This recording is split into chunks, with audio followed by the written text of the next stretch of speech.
The man who stopped a disaster and started a revolution. Hello, friends. Today, we are going to talk about an amazing man. His name is Norman Borlaug. Have you heard of him? No? That's okay, I'll explain everything. Norman Borlaug was a scientist from America. He worked with plants and food.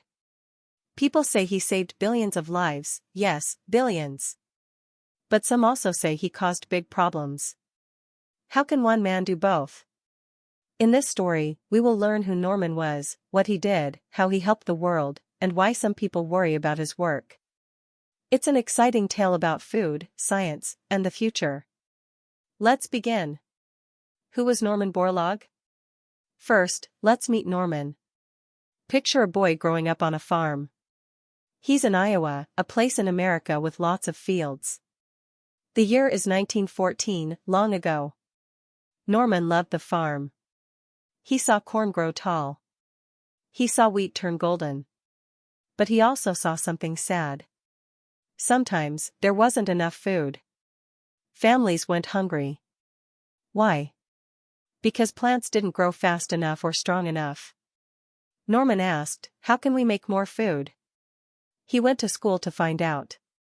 He studied plants, how they grow, what they need. He became a scientist. His big dream was simple: stop hunger. He wanted everyone to have enough to eat. Sounds nice, right? But doing it was hard. Let's see how he started. The problem of hunger. Imagine a world with no food. Scary, right? Long ago, this was a big worry. In the 1940s, the world had many people, about 2 billion. That's a lot. But the number was growing fast. More people meant more mouths to feed. Farms couldn't keep up. In places like Mexico, India, and China, people were hungry. Crops, like wheat and rice, grew too slowly. Sometimes bugs ate them. Sometimes there was no rain. People starved. It was a disaster waiting to happen. Scientists said, soon, there won't be enough food for everyone. They called it a population bomb. Too many people, not enough to eat. Norman heard this. He said, no. I can fix this. He didn't want anyone to go hungry. So, he packed his bags and went to Mexico. That's where his adventure began. What did Norman do? In Mexico, Norman saw weak wheat. Wheat is a plant we use to make bread. But the wheat there was small. It fell over in the wind. Bugs ate it. Farmers couldn't grow enough. Norman said, I'll make better wheat. He worked in the fields every day. He mixed different plants together, like a cook mixing ingredients. This is called breeding. He wanted wheat that was strong, short, and fast-growing. After years of trying, he did it. He made a new kind of wheat. It was amazing. This wheat was short, so it didn't fall over. It grew fast, so farmers got more food quickly. It fought off bugs and diseases. Farmers loved it. They planted it everywhere in Mexico. Soon, they had tons of wheat, enough to feed everyone. Mexico didn't need to buy food from other countries anymore. Norman's wheat was a hero. The Green Revolution begins. Norman's wheat didn't stop in Mexico. It went around the world. In the 1960s, countries like India and Pakistan were in trouble. They had no food. People were dying. Norman said, my wheat can help. He sent his seeds to them. Farmers planted it. Guess what? It worked. In India, they grew twice as much wheat in just a few years. In Pakistan, the same thing happened. Fields that were empty became full of golden wheat. This was called the Green Revolution. Why green? Because it made farms grow more plants, green and healthy.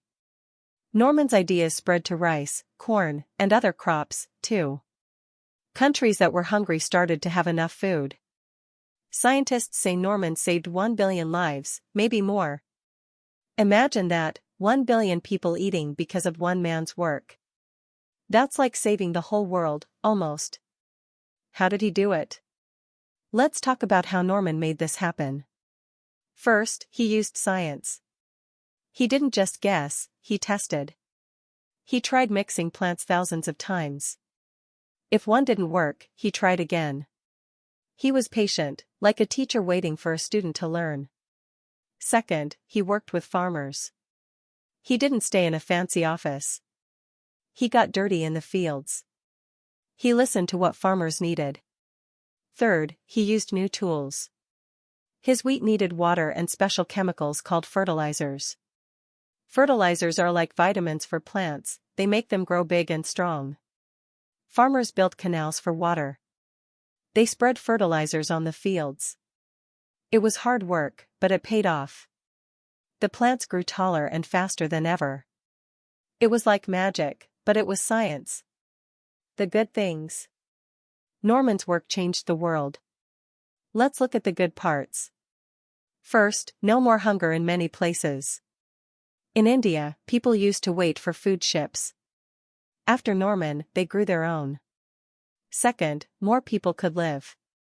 Before, too many babies died because of no food. Now, families grew bigger and happier.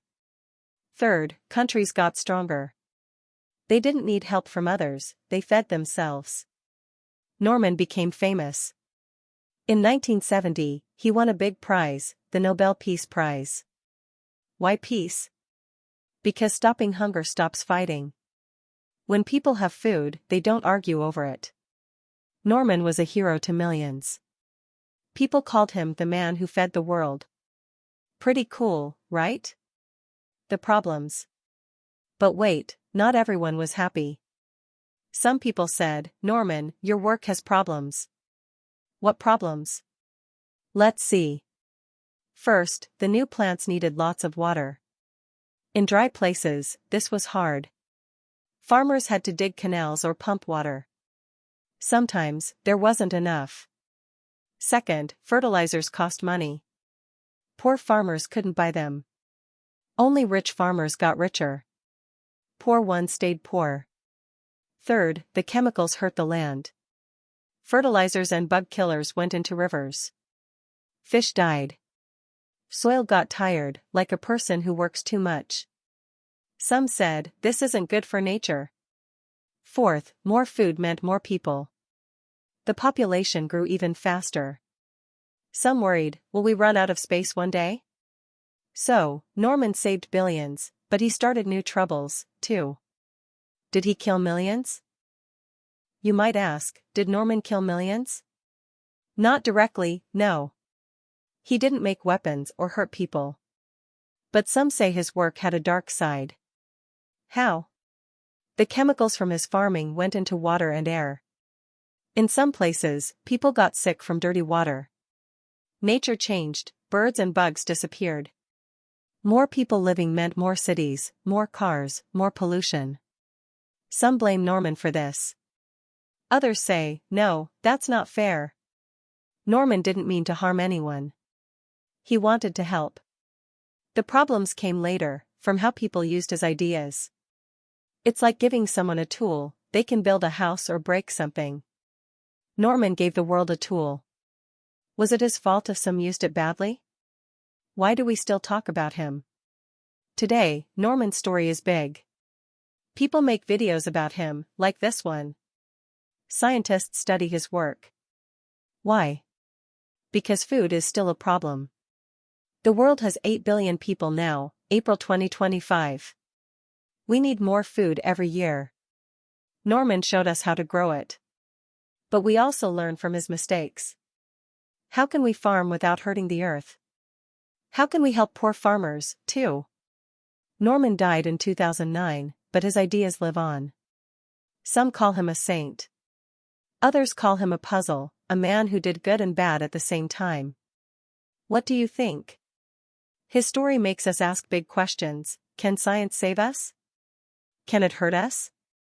It's exciting to think about. So, what did we learn? Norman Borlaug was a scientist who loved plants. He made new wheat that saved billions from hunger. He started the Green Revolution, fields turned green, and people ate. But his work needed water and chemicals, and that caused problems. He didn't kill millions himself, but some say he changed the world in ways that hurt it. I hope you enjoyed this story. Norman was like a farmer with a magic seed, one that grew food and questions. Next time you eat bread or rice, think of him. He worked hard so we could eat. Thank you for listening, and keep wondering about the world.